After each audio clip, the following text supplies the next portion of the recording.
श्रीपादराजम शरणं प्रपद्ये. अध्याय 13. आनंद शर्मा वृत्तांत. मी सुब्बय्या श्रेष्ठींचा निरोप घेऊन कुरावपूरकडे निघालो. रात्री एका गावात पोचलो. माधुकरी मागायला कोणाकडे जावे हा विचार मनात होताच. रस्त्यावर एका घरासमोर ओसरीत एक ब्राह्मण आरामात बसून आपल्या काही शेजाऱ्यांबरोबर बोलत असताना दिसला. त्याचे डोळे तेजस्वी आणि कारुण्य रसपूर्ण होते. त्या ब्राह्मणाने मला मोठ्या आदराने घरात बोलवून जेवायला घातले. मी पोटभर जेवल्यावर ते म्हणाले, बेटा, मी आनंद शर्मा. मी भक्तिपूर्वक गायत्री मंत्राचे अनुष्ठान करतो. आता अगदी थोड्या वेळापूर्वी मला माझ्या अंतर्दृष्टीत गायत्री मातेचे दर्शन घडले आणि मातेनेच मला सांगितले की एक दत्तभक्त येत आहे, त्याला पोटभर जेवायला घाल, त्याने तुला दत्तप्रभूंच्या दर्शनाचा लाभ घडेल. गायत्री मातेने सांगितल्याप्रमाणे तुमचे दर्शन करून मी कृतार्थ झालो. हे ऐकल्यावर मी म्हणालो, मी फक्त एक दत्तभक्त आहे. आता सध्या दत्तप्रभू भूलोकात श्रीपाद श्रीवल्लभ या नावाने संचार करीत आहेत. त्यांच्याच दर्शनासाठी मी कुरवपुराला जात आहे. माझे नाव शंकर भट्ट असून मी कर्नाटकी ब्राह्मण आहे. कण्व मुनींच्या आश्रमाची कथा. माझे बोलणे ऐकून आनंद शर्मा हसून म्हणाले, अहो, माझ्या वडिलांनी माझे उपनयन केले त्यावेळी आमच्याकडे एक अवधूत आले होते. आमच्या घरी सर्वांनीच त्यांची उत्तम प्रकारे सेवा केली. त्यांनी गायत्री मंत्राच्या अनुष्ठानाबद्दल बरीच माहिती सांगितली. नंतर पेंचल कोनम म्हणजे बृहतशील कोन येथील श्री नृसिंह देवतांचे दर्शन घेण्याचा आदेश दिला. त्यांच्या आदेशाप्रमाणे माझे वडील मला घेऊन पेंचल कोनला आले. तिथे नृसिंहदेवांच्या दर्शनानंतर ते अनपेक्षितपणे ध्यानस्थ झाले. त्यांचे हे ध्यान कित्येक दिवस आणि रात्रीपर्यंत चालले होते. मला भीती वाटत होती आणि भूकही लागली होती. कोणी एका महात्म्याने मला जेवण आणून दिले आणि नंतर ते मला अत्यंत दुर्गम अशा जंगलात पर्वताच्या एका गुहेत घेऊन गेले आणि तिथेच अदृश्य झाले. त्या गुहेत एक वृद्ध तपस्वी बसले होते. त्यांचे डोळे अग्निगोलकाप्रमाणे लाल लाल होते. 101 ऋषीगण त्यांच्या सेवेत होते. त्यांनी माहिती दिली की ते कण्व मुनी आहेत. ती त्यांची तपोभूमी होती आणि ते सेवेकरी सगळे त्यांचे शिष्य होते. ते सगळे दिसायला तरुण असले तरी त्यांचे वय हजारो वर्षांचे होते. अवधूत रूपात श्री दत्त दर्शनामुळे मला जे महापुण्य लाभले होते त्यामुळेच मी या तपोभूमीत पाऊल ठेवू शकलो. मी तर संभ्रमावस्थेतच होतो. मला खूप आश्चर्य वाटले. माझ्या तोंडून शब्द फुटेना, शरीराला कंप सुटला. तेवढ्यात कण्व महर्षी म्हणाले, सध्या श्री दत्तप्रभू पीठिकापुरात श्रीपाद श्रीवल्लभांच्या रूपात आहेत. त्यांना कळव की त्यांच्या कृपादृष्टीचा लाभ आम्हालाही व्हावा. तुला लवकरच श्रीपाद प्रभूंच्या पादुकांचे दर्शन होवो. असा आशीर्वाद देऊन त्यांनी माझ्या डोक्यावर आपला वरदहस्त ठेवला. पुढच्याच क्षणी मी आपल्या वडिलांजवळ पोचलो. त्यांची समाधी अवस्थाही आता पूर्ण झाली होती. आम्ही आमच्या गावी परत आलो. मला कण्व महर्षींच्या आश्रमात आलेला अनुभव किंवा श्री दत्तप्रभूंचा नवीन अवतार पीठिकापुरात आहे इत्यादी गोष्टी मी वडिलांनाच सांगितल्या नाही. राजमहेंद्री जवळील पट्टसाचला पुण्यक्षेत्र. काळ पुढे जात होता. कण्व महर्षींच्या आशीर्वादाने मला ध्यानावस्थेत पादुकांचे दर्शन होत असे. एकदा आमच्या घरी आमचे काही नातेवाईक आले. त्यांना पवित्र नद्यात स्नान करून पुण्यक्षेत्रांच्या दर्शनाची इच्छा होती. त्यांनी माझ्या वडिलांनाही बरोबर चालण्याचा आग्रह केला. त्यावेळेस मी 10 वर्षांचा होतो आणि वडिलांचा अत्यंत लाडका होतो, म्हणून त्यांनी मलाही येण्याविषयी विचारले आणि मी तयार झालो. राजमहेंद्री हे गोदावरी नदीकाठी वसलेले महापुण्यक्षेत्र आहे. राजमहेंद्रीच्या उत्तर दिशेस असलेल्या एका डोंगरावर काही ऋषीगण तपश्चर्या करीत होते आणि काही पूर्वेकडे असलेल्या पर्वतावर. राजमहेंद्रीपासून थोड्या अंतरावर गोदावरीच्या मध्यभागी बेटासारखे पट्टसाचला नावाचे पुण्यक्षेत्र आहे. महाशिवरात्रीच्या शुभ दिवशी काही ऋषीगण पट्टसाचला येथे येत तर काही ऋषीगण राजमहेंद्रीच्या कोटिलिंग क्षेत्रात वेदोक्त स्वस्तिवाचन करीत असत. पूर्व, पश्चिम, उत्तर, दक्षिण अशा 4 दिशांनी आलेले हे ऋषीगण येदुरुलपल्ली या गावात मध्ये एका रस्त्यावर एकत्र भेटत असत. या येदुरुलपल्ली गावाच्या अगदी जवळच मुनिकुडली हे गाव होते. तिथे हे सर्व ऋषीगण विश्रांती घेत आणि परस्पर चर्चाही करीत असत. माझ्या भाग्याने मला माझ्या वडिलांबरोबर मुनिकुडली गावाचेही दर्शन झाले. शेवटी ही श्री दत्तप्रभूंचीच लीला होती. कलियुगात श्री दत्तात्रेयांचा प्रथम अवतार श्रीपाद श्रीवल्लभ. त्या मुनिकुडली गावात एकत्र झालेले हे ऋषीगण अत्यंत गहन वेदांत, योगशास्त्र व ज्योतिषशास्त्राविषयी चर्चा करीत होते. या चर्चेत सहभागी झालेल्या समस्त महर्षींनी एकमुखाने आणि मुक्तकंठाने जाहीर केले की श्रीपाद श्रीवल्लभ हे पीठिकापुरात अवतरलेले कलियुगातील प्रथम दत्तावतार आहेत. ज्यांना त्यांचे साक्षात दर्शन घडू शकत नाही ते ध्यान करून आपल्या हृदयातच त्यांचे दर्शन करू शकतात. त्यांच्या मताप्रमाणे श्रीपाद अवतार अत्यंत शांत व करुण रसपूर्ण आहे. माझे वडील मला पिठिकापूरला घेऊन गेले. आमच्याबरोबर आलेल्या पंडितांनी पादगया तीर्थात स्नान केले आणि कुक्कुटेश्वर मंदिरातील विविध देवतांचे दर्शन घेऊन पूजा, वेदपठन आदी केले आणि त्यानंतर ते श्री बापनाचार्युलूंच्या घराकडे जायला निघाले. श्री बापनाचार्युलू आणि श्री अप्पलराज शर्मा त्या पंडितांसह वैदिक स्वस्ती वाचन करीत असलेले आम्हाला दिसले. हे दृश्य अत्यंत मनोरम होते. अशा प्रकारच्या भव्य आणि दिव्य दृश्याचे साक्षी होणे हे पूर्वजन्मीच्या पुण्याईचेच फळ म्हणावे लागेल. श्रीपाद प्रभूंच्या दिव्य मंगल स्वरूपाचे दर्शन. बापन्नाचार्युलूंच्या घरी आम्हा सर्वांसाठी भव्य मेजवानीचा थाट केला होता. श्रीपाद प्रभूंचे वय 5 वर्षांपेक्षा जास्त नव्हते. अत्यंत सुकोमल अल्पवयीन श्रीपाद अत्यंत तेजस्वी, अतिसुंदर, आजानुबाहू होते. त्यांचे दोन्ही नेत्र प्रेम आणि करुणेने परिपूर्ण होते. मी त्यांच्या पावन श्रीचरणांना स्पर्श करून नमस्कार करताच त्यांनी आपला आत्मविश्वासपूर्ण अभय हस्त माझ्या डोक्यावर ठेवला आणि म्हणाले, या जन्मापासून जन्मजन्मांतरापर्यंत तुझ्यावर माझी पूर्ण कृपा राहील. पुढील जन्मी तू व्यंकटय्या नावाने अवधूत रूपात नित्य अग्निहोत्राचे अनुष्ठान करशील. अवर्षण असलेल्या ठिकाणी पर्जन्य वर्षा करण्याचे सामर्थ्य तुला प्राप्त होईल. तसेच प्रापंचिक लोकांच्या दुःखांचे निवारण करण्याचे सामर्थ्यही तुला मिळेल, असा आशीर्वाद प्रभूंनी मला दिला. आनंद शर्मांकडून हे सर्व ऐकल्यावर मी म्हटले, श्रीपाद प्रभूंच्या लीलांबद्दल मी जसजसे ऐकत आहे तशा तशा त्या मला अधिकच विचित्र आणि विशेष वाटत आहेत. खरे तर या लीला अत्यद्भुत, अगम्य आणि अनाकलनीय अशा आहेत. आता कृपा करून तुम्ही मला गायत्री मंत्र साधनेचे रहस्य स्पष्ट करून सांगावे अशी माझी विनंती आहे. गायत्री मंत्र सर्वाक्षर महिमा वर्णन. आनंद शर्मांनी गायत्री मंत्राचे विस्तृत विवेचन केले. त्यांनी सांगितले, गायत्री शक्ती ही विश्वव्याप्त आहे. त्या शक्तीशी संबंध जोडल्याने भौतिक, मानसिक आणि आध्यात्मिक अशा सर्व संपत्ती मिळू शकतात. आपल्या शरीरात असंख्य नाड्यांचे जाळे पसरलेले आहे. काही नाड्या काही ठिकाणी एकत्र होतात, त्यांना ग्रंथी म्हणतात. शरीरातील विभिन्न ग्रंथींमध्ये विविध शक्ती असतात. जपयोगात कुशल साधकाद्वारे केलेल्या मंत्रोच्चारणाने या सर्व ग्रंथी जागृत होऊन त्यात सुप्त असलेल्या शक्ती प्रभावशाली होतात. ओम या अक्षराच्या उच्चाराने मस्तकातील 6 इंच भाग प्रभावित होतो. भूः या अक्षराच्या उच्चाराने उजव्या डोळ्याच्या वर 4 बोटांपर्यंतचा कपाळाचा भाग जागृत होतो. भुवः या अक्षराच्या उच्चाराने मानवाच्या भ्रुकुटीवर 3 बोटांपर्यंतचा भाग प्रभावित होतो. स्वः या अक्षराच्या उच्चाराने डाव्या डोळ्याच्या वर कपाळाच्या 4 बोटांपर्यंतचा भाग जागृत होतो. तत् या अक्षराच्या उच्चाराने आज्ञाचक्रात असलेल्या तापिनी ग्रंथीतील सुप्त असलेली साफल्य शक्ती जागृत होते. स या अक्षराच्या उच्चाराने डाव्या डोळ्यावरील सफलता नावाच्या ग्रंथीमध्ये सुप्तावस्थेत असलेली पराक्रम शक्ती प्रभावित होते. वी या अक्षराच्या उच्चाराने उजव्या डोळ्यातील विश्वग्रंथीमध्ये असलेली पालन शक्ती जागृत होते. तुः या अक्षराच्या उच्चाराने डाव्या कानात असलेल्या तुष्टी नावाच्या ग्रंथीतील मंगलकारी शक्ती जागृत होते. व या अक्षराच्या उच्चाराने उजव्या कानात असलेल्या वरदा ग्रंथीतील योगशक्ती सिद्ध होते. रे या अक्षराच्या उच्चाराने नासिकेच्या मुळात असलेल्या रेवती ग्रंथीतील प्रेमशक्ती जागृत होते. णी या अक्षराच्या उच्चाराने वरील ओठावर असलेल्या सूक्ष्म ग्रंथीतील घनशक्ती जागृत होते. यम या अक्षराच्या उच्चाराने आपल्या खालच्या ओठावर ज्ञान ग्रंथीतील तेजशक्ती सिद्ध होते. भर या अक्षराच्या उच्चाराने कंठात असलेल्या भर्ग ग्रंथीतील रक्षणा शक्ती जागृत होते. गो या अक्षराच्या उच्चाराने कंठकुपात असलेल्या गोमती नावाच्या ग्रंथीतील बुद्धिशक्ती सिद्ध होते. दे या अक्षराच्या उच्चाराने डाव्या छातीच्या वरच्या भागात देविका ग्रंथीतील दमनशक्ती प्रभावित होते. व या अक्षराच्या उच्चाराने उजव्या छातीतील वरील भागात असलेल्या वराही ग्रंथीतील निष्ठा शक्तीची सिद्धी होते. स्य या अक्षराच्या उच्चाराने पोटाच्या वरील भागात बरगड्या जुळण्याचे स्थान सिंहिणी या ग्रंथीतील धारणा शक्ती जागृत होते. धी या अक्षराच्या उच्चाराने यकृतात असलेल्या ध्यान ग्रंथीतील प्राणशक्ती सिद्ध होते. म या अक्षराच्या उच्चाराने प्लीहामध्ये असलेल्या मर्यादा ग्रंथीतील संयम शक्ती जागृत होते.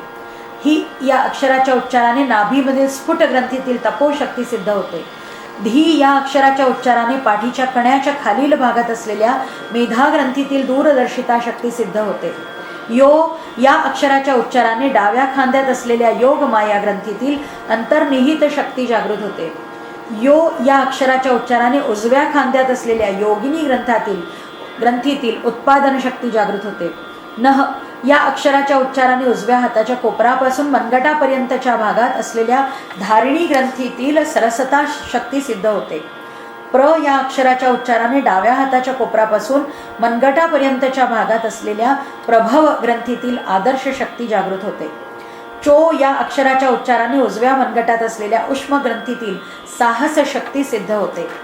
द या अक्षराच्या उच्चाराने उजव्या तळहातावर असलेल्या दृश्य या ग्रंथीतील विवेक शक्ती जागृत होते. यात या अक्षरद्वयांच्या उच्चाराने डाव्या तळहातावरील निरंजन ग्रंथीतील सेवा शक्ती सिद्ध होते. अशा प्रकारे गायत्री मंत्राच्या 24 अक्षरांचा शरीरातील 24 ग्रंथी आणि त्यांच्या 24 प्रकारच्या शक्ती यांचा निकटचा संबंध आहे. 9 हा आकडा न बदलणारा असून ब्रह्मतत्वाचा सूचक आहे. 8 हा आकडा माया तत्वाचे सूचक आहे. 2 चपाती देवलक्ष्मी या वाक्याचे विवरण. श्रीपाद प्रभू आपल्या प्रिय भक्तांच्या घरून 2 पोळ्या चपात्या स्वीकारित. ते 2 चपाती देवलक्ष्मी असे न म्हणता 2 चपाती देवलक्ष्मी असे म्हणत. 2 अर्थात 2 ही संख्या आणि चौ म्हणजे 4 ही संख्या. पातीदेव हा शब्द ते 9 या आकड्याने सुचवित असत. 9 हा आकडा ब्रह्मतत्व सुचवितो आणि लक्ष्मी शब्द माया स्वरूप असलेल्या 8 या आकड्याने सुचवित. म्हणून 2, 4, 9, 8 ही संख्या अद्भुत मानली जाते.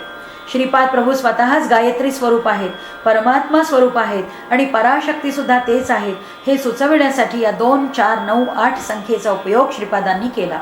तेव्हा मी आनंद शर्मांना म्हटले, महाराज, गायत्री मंत्रातील 24 अक्षरांच्या बाबतीत जे काही सांगितले ते थोडे कळले, पण 9 हा आकडा परमात्मा स्वरूप आहे आणि 8 हा आकडा माया स्वरूप आहे असे जे म्हटले ते नीट कळले नाही.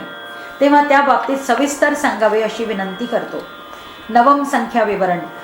आनंद शर्मा म्हणाले, अरे शंकर भट्ट बेटा, परमात्मा विश्वातीत आहे, तो अपरिवर्तनीय आहे. कोणताही बदल झाला तरी त्यात काही बदल होत नाही. 9 ही संख्या मोठी विचित्र आहे. 9 आणि 1 यांचा गुणाकार केल्यास उत्तर 9च येते आणि 9 आणि 2 यांचा गुणाकार केल्याने उत्तर 18 येते आणि त्याची बेरीज होते 8 आणि 1 9. अशा प्रकारे 9च्या गुणाकाराने आलेल्या संख्येची बेरीज केल्यास 9 हा आकडा तसाच राहतो. उदाहरणार्थ 9 गुणिले 1 म्हणजे 9, 9 गुणिले 2 18, 1 आणि 8 म्हणजे 9, 9 गुणिले 3 म्हणजे 27, 2 आणि 7 म्हणजे 9, 9 गुणिले 4 म्हणजे 36, 3 आणि 6 म्हणजे 9. म्हणून 9 हा आकडा अपरिवर्तनीय परमात्म्याचे प्रतीक आहे. गायत्री मंत्र विवरण. एवढेच नव्हे, गायत्री मंत्र कल्पतरूसारखा आहे. या मंत्रातील ओंकार हा मुळाजवळ असणारा बुंधा जाणावा. परमेश्वर आहे याचे ज्ञान, परमेश्वरावरची निष्ठा ओंकाराच्या उच्चाराने येते. हा मुख्य ओंकार रूपी बुंधा 3 फांद्यांमध्ये विभक्त होऊन विस्तार पावतो. त्या 3 फांद्या आहेत भूः, भुवः आणि स्वः. भूः आत्मज्ञान देण्यास समर्थ आहे. भुवः जीवाने शरीर धारण केल्यावर त्याने आचरायचा कर्मयोग सुचवतो. स्वः समस्त द्वंद्वात स्थैर्य लाभून समाधी अवस्था प्राप्त करण्याचे सामर्थ्य सूचित करतो. भूः या शाखेतून तत्सवितुः वरेण्यम या उपशाखा उत्पन्न झाल्या. तत् हे व्यक्तीला जीवनाचे ज्ञान करविण्यात उपयोगी आहे. सवितुः शरीरधारी जीवाला शक्ती प्रदान करते आणि वरेण्यम हे मानवाला पशुवृत्तीवर ताबा मिळवून दिव्य व्यक्तित्वात परिवर्तित करण्यास मदत करते. भुवः या शाखेतून भर्गो देवस्य धीमहि या 3 उपशाखा उत्पन्न होतात. भर्गो निर्मलत्वाची वाढ करते, देवस्य मात्र देवतांनाच साध्य अशी दिव्यदृष्टी देते आणि धीमहि सद्गुणांची वृद्धी करते. स्वः या शाखेतून धियो योनः प्रचोदयात या उपशाखा उत्पन्न होतात. धियोमुळे विवेक, योनःमुळे संयम, प्रचोदयातमुळे समस्त जीवसृष्टीसाठी सेवाभाव वृद्धिंगत होतो. तेव्हा आता तुला एवढे समजलेच असेल की गायत्री कल्पवृक्षाच्या 3 शाखा आहेत. प्रत्येक शाखांना 3 उपशाखा आहेत. या प्रकारे श्रीपाद प्रभूंनी 2, 4, 9, 8 या आकड्यातील 9 या संख्येचे वैशिष्ट्य समजावून सांगितले. अष्टम 8 संख्या विवरण. 8 हा आकडा माया स्वरूप आहे. हे अनघा माता तत्व आहे. 8 या संख्येला 1ने गुणले तर 8च येतात, 2ने गुणले तर 16 येतात आणि 1 आणि 6 म्हणजे 7. 7 हा आकडा 8पेक्षा कमी आहे. 8ला 3ने गुणले तर 24 येतात, 2 आणि 4 म्हणजे 6. 6 हा आकडा 7पेक्षा कमी आहे. म्हणजेच अशा पद्धतीने 8ला कोणत्याही संख्येने गुणले तर जो आकडा येईल त्याची बेरीज 8 किंवा 8पेक्षा कमीच येईल. अशा प्रकारे सृष्टीतील समस्त जीवराशीतील शक्ती हरण करण्याचे सामर्थ्य जगन्मातेमध्येच आहे. कोणी कितीही मोठा असला तरी त्याचे अवमूल्यन करून दाखविण्याची शक्ती मायेतच असते. श्रीपाद श्रीवल्लभ हे गायत्री मातेचे स्वरूप आहेत. ते अनघा देवी समवेत असलेले श्री दत्त आहेत. मनोवाक कर्म करून त्यांची आराधना केल्यास सर्व मनोकामना पूर्ण होतात. गायत्री मातेमध्ये प्रातःकाली हंसारूढ ब्राह्मी शक्ती असते, माध्यान्हकाळी गरुडारूढ वैष्णवी शक्ती असते आणि सायंकाळी वृषभारूढ शांभवी शक्ती असते. गायत्री मंत्राची अधिष्ठात्री देवता सविता आहे. त्रेतायुगात श्री पीठिकापुरात भरद्वाज महर्षींनी सवित्र काठक चयन यज्ञ केल्याचे फलित म्हणून श्रीपाद श्रीवल्लभांचा अवतार झाला.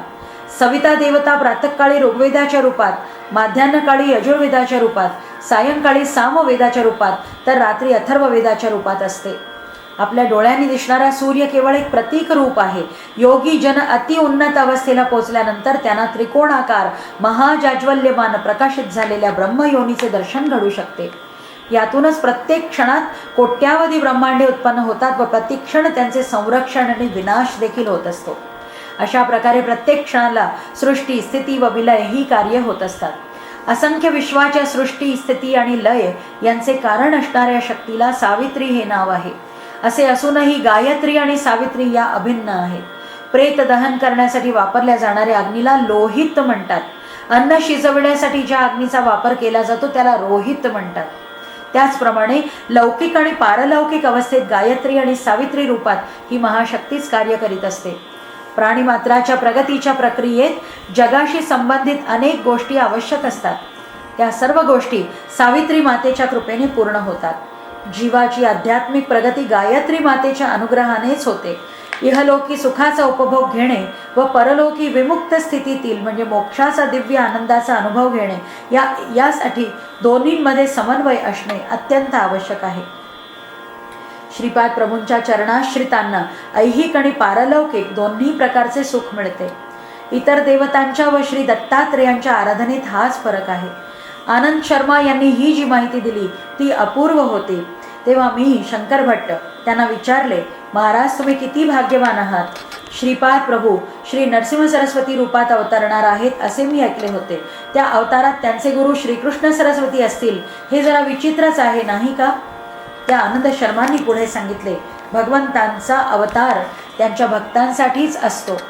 मानव रूपात पृथ्वीवर अवतरून ते लोकांसाठी आदर्श प्रस्थापित करतात आणि आचार संपन्न जीवन व्यतीत करून स्वतः सर्वज्ञ असूनही समाजाला गुरूंची आवश्यकता व गुरूंचे महत्त्व कळावे म्हणून गुरूचा स्वीकार करून लोकांना प्रत्यक्ष कृतीद्वारे ते समजावून देतात.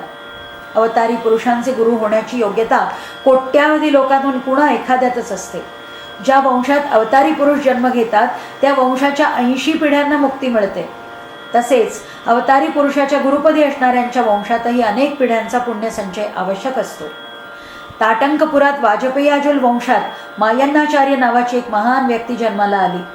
त्यांच्या पत्नीचे नाव श्रीमती हे होते. हे अतिशय धार्मिक प्रवृत्तीचे दाम्पत्य होते. काही काळानंतर ते नंदीकोट्टूर प्रांतात मंगलापूरला राहू लागले. त्यांना माधव, सायण आणि भोगीनाथ असे 3 पुत्र होते. सनातन धर्माच्या पुनःस्थापनेसाठी माधव पुढे विद्यारण्य स्वामी झाले. थोर तपस्वी बापन्नाचार्यांनी सूर्यलोकातून शक्ती आकर्षून श्रीशैल्याच्या मल्लिकार्जुन महालिंगात शक्तिपात केला. श्रीशैल पर्वतावर श्री दत्तांचे चरण अवतरले. श्रीपाद प्रभूंचे वैभवशाली चरणांचे श्री पर्वतावर अवतरणे ही एक आश्चर्यकारक घटना होती. पर्वताचे नाव होते श्री. श्री दत्तांचे चरण म्हणजे श्रीचरण, त्यामुळे हे दत्तप्रभूंचे पहिल्या अवताराचे नाव श्रीपाद श्रीवल्लभ सर्व दृष्टीने सुयोग्य ठरते. बापनाचार्युलू आणि मायणाचार्य यांच्या वंशाचे अनेक पिढ्यांपासून नाते संबंध होते. मल्लादींकडे मुलगी झाल्यास ती वाजपेयाजुलूंच्या घरी सून होणार आणि वाजपेयाजुलूंच्याकडे मुलगी झाल्यास ती मल्लादींची सून होणार असे गमतीने म्हटले जात असे. परंतु बापन्नार्यांची मुलगी सकल सौभाग्यवती सुमती मात्र वाजपेयाजुल वंशाची सून झाली नाही. तिचा विवाह विधीने लिहिलेल्या अदृश्य अशा दिव्य संकल्पाने घंडीकोटा अप्पलराजू शर्मा यांच्याबरोबर झाला. साक्षात दत्तावतार श्रीपाद श्रीवल्लभांनी आपल्या मातुल घराण्याच्या वाजपेयाजुल ही उद्धार केला. माधवाचार्यांनाही आपल्याकडे आकर्षित केले. माधवाचार्यांच्या मनात श्रीपादांबद्दल वात्सल्य भाव होता. तेच पुढे विद्यारण्य महर्षी म्हणून विख्यात झाले. त्यांचे शिष्य मलयानंद, त्यांचे शिष्य देवतीर्थ आणि त्यांचे शिष्य यादवेंद्र सरस्वती आणि यादवेंद्र सरस्वतींचे शिष्य श्रीकृष्ण सरस्वती होते. विद्यारण्य महर्षी आणि श्रीकृष्ण सरस्वतींमध्ये गुरुशिष्यांच्या 3 पिढ्या होतील. श्री विद्यारण्य हेच श्रीकृष्ण सरस्वती रूपात अवतरून श्रीपाद स्वामींच्या पुढील अवतारात म्हणजेच नरसिंह सरस्वती यांचे गुरु होतील. भविष्यात श्री विद्यारण्य आपले भाऊ सायणाचार्य यांच्या वंशात गोविंद दीक्षित नावाने जन्म घेतील.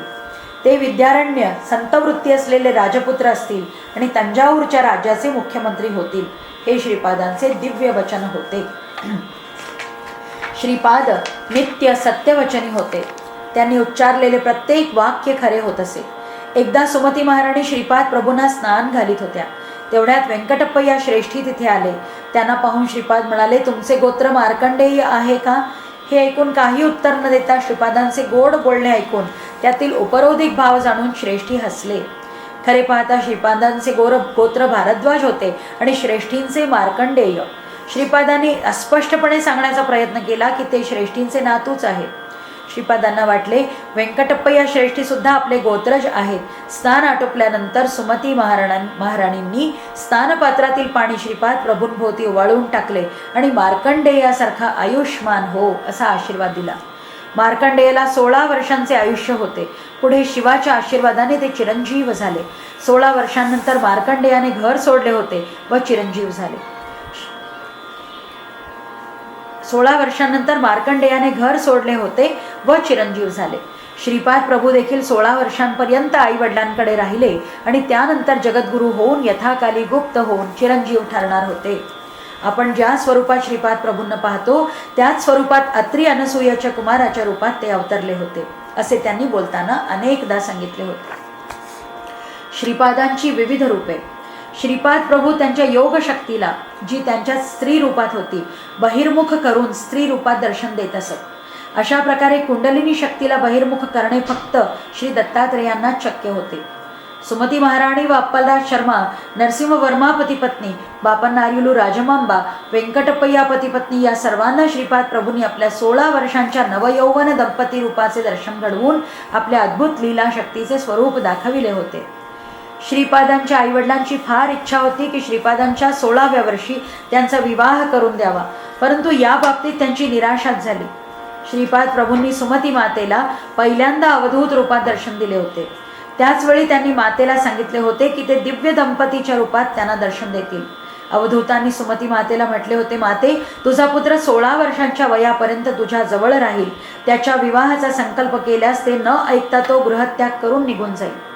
त्यासाठी त्याच्या इच्छेप्रमाणे वागावे. श्री अनघा दत्त हे आदि दाम्पत्य आहे. त्यांना जन्म आणि मरण नाही. ते नित्य लीला विहारी आहेत. श्रीपाद श्रीवल्लभ रूपात, श्री नृसिंह सरस्वती रूपात, स्वामी समर्थ रूपात ते अर्धनारीश्वर होऊन राहतील. मंडलकाल 40 दिवस अर्चना व श्रीपाद श्रीवल्लभ चरित्रामृत पारायणाचे फळ. श्रीपाद प्रभूंचा अवतार गणेश चतुर्थीच्या दिवशी झाला. याला एक विशेष महत्त्व असून ते एक अत्यंत दिव्य रहस्य आहे. श्री गणेशपुत्र लाभ हे एका कल्पातील एका युगात लाभाद महर्षी या नावाने प्रसिद्ध झाले. श्रीकृष्णाच्या अवतार काळी तेच नंदाच्या रूपात जन्माला आले. श्रीपाद श्रीवल्लभ अवतारात हेच लाभाद महर्षी श्रीपादांचे आजोबा बापन्नार्य म्हणून जन्माला आले. आपल्या भक्तांच्या मार्गातील विघ्ने नष्ट करण्यासाठी आपल्या तत्वात विघ्न विनाशक तत्व स्थिर करून श्रीपाद प्रभू अवतरले. त्यांच्या अवतरणाच्या वेळी चित्रा नक्षत्र होते आणि चित्रापासून 27वे नक्षत्र असताना हस्त कुरवपुरात ते अदृश्य झाले. जन्मपत्रिकेप्रमाणे 27 नक्षत्रांमध्ये भ्रमण करणाऱ्या नवग्रहांमुळे येणाऱ्या अरिष्टांचा प्रभाव नाहीसा करण्यासाठी श्रीपाद प्रभूंचे भक्त मंडल दीक्षा घेतात. एका मंडलात 40 दिवस श्रद्धाभक्तीपूर्ण अंतःकरणाने श्रीपाद प्रभूंची अर्चना केल्याने किंवा त्या विशिष्ट कालावधीत प्रभूंच्या दिव्य चरित्राचे पारायण केल्याने भक्तांच्या सर्व इच्छा पूर्ण होतात. मन, बुद्धी, चित्त आणि अहंकार हे 10 दिशांमध्ये आपली स्पंदने व प्रकंपने पसरवीत असतात. ही प्रकंपने 40 दिशांमध्ये पसरतात. या 40 दिशातून होणारी प्रकंपने एकत्रित करून श्रीपाद प्रभूंकडे वळविल्यास ती श्रीपाद प्रभूंच्या चैतन्यात विलीन होतात. ते आवश्यक आणि योग्य बदल घडवून ती शुभ स्पंदने साधकांकडे परत येतात. त्यामुळे साधकाच्या धर्मानुकूल सर्व इच्छा पूर्ण होतात. बेटा शंकर भट, मला माझ्या अंतर्दृष्टीने कळले आहे की तू श्रीपाद चरित्राचे लेखन करशील. लोकव्यवहारात सर्वसाधारणपणे पारायण ग्रंथामध्ये लेखकांची वंशावळी, परमेश्वराच्या स्तुतिपर रचना इत्यादी असतात. पण तू लिहिलेल्या प्रभूचरित्रात तुझ्या वंशावळीबद्दल लिहायची काही आवश्यकता नाही. प्रभूंचे ध्यान करून तुझ्या अंतःचक्षुर्मध्ये श्रीपादांना ठेवून सगळ्यांना सहज समजेल अशा प्रकारची सुबोध रचना तू करशील. तेव्हा श्रीपाद प्रभूंचे चैतन्य तुझ्या लेखणीद्वारे जे लिहून घेईल तेच सत्य होईल. अशा प्रकारे उत्स्फूर्तपणे प्रेरित होऊन लिहिलेला ग्रंथ किंवा उच्चारलेले मंत्र छंदोबद्ध असण्याचीही गरज नाही. दैवी साक्षात्कार होऊन काही महाभक्तांना आपापल्या स्थानीय भाषेत स्तोत्र, प्रार्थना इत्यादी लिहायची प्रेरणा होऊन त्यांनी उत्स्फूर्तपणे ते लिहिताना व्याकरणाच्या साध्या नियमांचेही पालन केलेले आढळत नाही. पण ते सर्व स्तोत्र तसेच वाचले पाहिजे. व्याकरणाच्या नियमाप्रमाणे त्यात बदल केल्याने इच्छिलेले फळ मिळणार नाही. भक्त ज्या पदांचे गान करतात त्याने परमेश्वराने स्वतः संतुष्ट होऊन त्यांना वर दिलेला असल्याने त्या पदांमध्ये प्रत्यक्ष परमेश्वराची अनुग्रह शक्ती सामावलेली असते. त्या पदांमध्ये जी स्तोत्रे असतात त्यांच्या पठनाने आपले चैतन्य तात्काळ भगवत चैतन्याच्या जवळ पोचते. परमेश्वर बाह्य गोष्टींनी संतुष्ट होत नसून भक्ताच्या अंतःकरणातील शुद्ध भावाने तो संतुष्ट होतो. आपल्या आतील भावना ही फार मोठी शाश्वत शक्ती आहे हे लक्षात घे. नंतर मी शंकर भट्ट म्हटले, महोदय, भोजनानंतर झालेले सद्गुरूविषयक संभाषण ऐकून तर मी धन्य झालो. श्रीपाद श्रीवल्लभांच्या अवताराविषयी आणखी काही माहिती असल्यास त्याबद्दल मला सांगून कृतार्थ करा. तेव्हा आनंद शर्मा म्हणाले, श्रीपाद प्रभू मल्लादी, श्रेष्ठी आणि नरसिंहवर्मांच्या कुटुंबियांच्या अत्यंत जवळ होते. या कुटुंबांशी श्रीपादांच्या ऋणानुबंधाबद्दल शब्दात काही सांगणे शक्य नाही. या तीनही कुटुंबियांनी जे भरपूर पुण्यफळ कमावले आहे तेच त्यांचे खरे सामर्थ्य आहे. यामुळेच या तीनही परिवारांकडून मिळालेले धन आणि वस्तू अप्पलराजांनी नाकारल्यास एखादे अरिष्ट संभवते, असे श्रीपाद प्रभूंचे स्पष्ट मत होते. श्रीपादांच्या इच्छेप्रमाणे अप्पलराज आणि सुमती महाराणी हे दोघे मल्लादी व्यंकटप्पय्या श्रेष्ठी आणि वत्सवाई नरसिंहवर्मा यांच्या घरी उत्सव प्रसंगी महत्त्वपूर्ण कार्यक्रमांबरोबरच एरवीसुद्धा निसंकोचपणे जात येत असत. एकदा एका सणाच्या दिवशी व्यंकटप्पय्या श्रेष्ठींनी अप्पलराज दंपतीला आपल्या घरी बोलावले होते. त्या दिवशी श्रेष्ठी मोठे गंभीर दिसत होते. त्याचे कारणही तसेच होते. पीठिकापुरात एक ज्योतिषी राहत असे ज्याचे शिक्षण ओरिसामध्ये झाले होते. त्याने श्रेष्ठींना त्यांच्या मृत्यूची वेळ, दिवस, वार, तिथी इत्यादी सांगितले होते. त्यांनी सांगितलेले भविष्य कधीही खोटे झाले नव्हते. मृत्यूची वेळ देखील तो अगदी अचूक सांगत असे. श्रेष्ठींना विशिष्ट दिवशी, विशिष्ट प्रहरी, विशिष्ट क्षणी हृदयविकाराने मृत्यू येईल असे त्याने भविष्य वर्तविले. त्याने सांगितले होते की काही औषधी वनस्पती, ग्रह, तारे आणि काही पवित्र वृक्ष व योगविधींमध्ये काही संबंध असतो. पुढे त्याने असेही सांगितले होते की तो एक अत्यंत प्रभावी औषध आणि एक ताईत श्रेष्ठींना देईल ज्याने त्यांचा हा अपमृत्यू टळू शकेल. त्याने श्रेष्ठींना एक सल्ला दिला की आता अप्पलराज शर्मांना सोडून त्यांनी कुळाचा राजपुरोहित म्हणून त्याला नेमावे. श्रेष्ठींनी त्याची ही सूचना लगेच फेटाळून लावली. त्याने प्रतिज्ञा केली की त्यांनी सांगितलेले भाकीत खोटे ठरल्यास तो मुंडन करून गाढवावर बसून गावभर फिरेल. श्रेष्ठींनी हे प्रकरण अप्पलराज व बापनार्यांकडे सोपविले. बापनार्यांनी गुंतागुंतीचे भविष्यविषयक ग्रहगणितांचा अभ्यास करून सांगितले की दैवी शक्तीच्या हस्तक्षेपाने श्रेष्ठींचा अपमृत्यू टळेल. हा अपमृत्यू टाळण्यासाठी अप्पलराज शर्मांनी कालाग्निशमन दत्तांची पूजा करून त्याचा पवित्र तीर्थप्रसाद श्रेष्ठींना आणून दिला. काही वेळातच सुमती महाराणींनी प्रसन्न वदनाने श्रीपाद प्रभूंना घेऊन श्रेष्ठींच्या घरी आल्या. तेवढ्यात अचानक श्रेष्ठींना हृदयात असह्य वेदना होऊन ते जोरजोरात आई आई असे म्हणून ओरडू लागले. जवळच असलेल्या सुमती माता धावत श्रेष्ठींजवळ जाऊन म्हणाल्या, बेटा, तू मला बोलाविलेस का? त्या दिव्य मंगल साध्वीने आपल्या दिव्य हाताने श्रेष्ठींच्या हृदयाला स्पर्श केला. त्याच वेळेस श्रेष्ठींच्या मांडीवर बसलेले श्रीपाद प्रभू जा म्हणून जोरात ओरडले.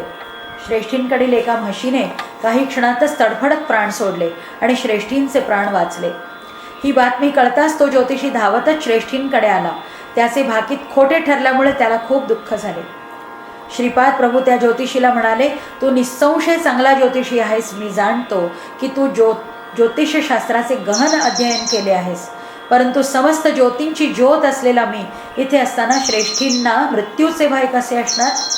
तुझ्या प्रतिज्ञेनुसार तुला मुंडन करून गाढवावर बसून गावभर फिरण्याची गरज नाही.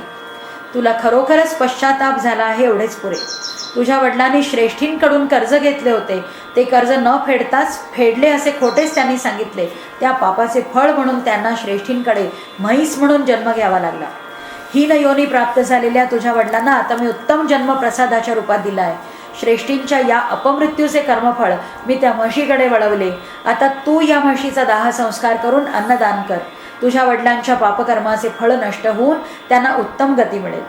त्या ज्योतिष्याने मोठ्या श्रद्धेने श्रीपाद प्रभूंच्या सूचनेप्रमाणे सर्व केले. हे शंकर भट्ट, श्रीपाद प्रभू अनेक प्रकारे प्राणाचे रक्षण करू शकतात. कधी ते पुढच्या जन्माचे आयुष्य कमी करून या जन्माचे आयुष्य वाढवितात.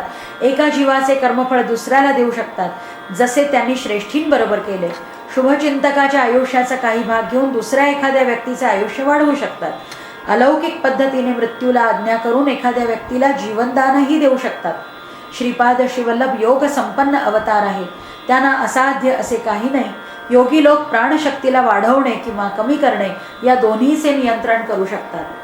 उच्छ्वास निश्वास यांच्या गतीच्या विच्छेदनाने थांबवून मुक्ती साधणे हे सुलभ आहे.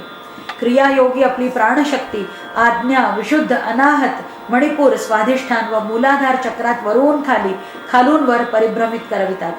सामान्यपणे 1 वर्षाचा अवधी लागणारा आध्यात्मिक विकास क्रियायोगाच्या एका क्रियेने साध्य होऊ शकतो. दिवसाचा 1/3 भागात अशा प्रकारे 1000 क्रियांच्या योगे सामान्यपणे 10 लाख वर्षात होणारी आध्यात्मिक प्रगती केवळ 3 वर्षात साध्य होऊ शकते. पुराणांमध्ये हजारो वर्षे तपश्चर्या करणाऱ्या योग्यांचा संदर्भ दिला जातो, तेव्हा तो काळ म्हणजे सृष्टीच्या विकास प्रक्रियेसाठी लागणारा नैसर्गिक कालावधी आहे असे जाणले पाहिजे. योग्यांना लागलेला खरा कालावधी आणि विकास प्रक्रियेला लागलेला प्रकृतीसिद्ध परिणाम होण्यास लागणारा कालावधी हे दोन्ही वेगवेगळे असतात असे समजावे. ब्रह्मदेवाने प्रत्येक प्राण्यास दीर्घायुष्य देऊन त्याच्या श्वासांची संख्या निश्चित केली आहे, पण श्वासांची ही संख्या आयुष्याच्या वर्षांच्या कालावधीनुसार ठरलेली नाही. कोणी व्यक्ती अमुक एवढी वर्षे जगेल हे ब्रह्मदेवाने ठरवलेले नाही. त्याच्या श्वासांची संख्या निश्चित केलेली असते. संताप आणि भावना प्रधान स्वभावाच्या दुष्प्रभावाने श्वासोच्छ्वासाची गती वाढून आयुष्य कमी होते. अत्यंत चंचल असलेल्या वानराच्या श्वासोच्छ्वासाची गती अत्यंत तीव्र असते. 300 वर्षे जगणाऱ्या कासवाच्या श्वासांची गती अत्यंत मंद असते. कासव वानराच्या श्वासगतीच्या फक्त 1/8 गतीने श्वास घेत असते. आनंद शर्मांच्या या गोष्टी ऐकून माझ्या ज्ञानात बरीच भर पडली आणि बरेच नवीन विषय कळले. दुसऱ्या दिवशी सकाळचे अन्निक आटपून आणि आनंद शर्मांचा निरोप घेऊन मी श्रीपाद श्रीवल्लभांच्या दर्शनासाठी कुरवपुराकडे निघालो. श्रीपाद श्रीवल्लभांचा जय जयकार असो. अध्याय 13 समाप्त.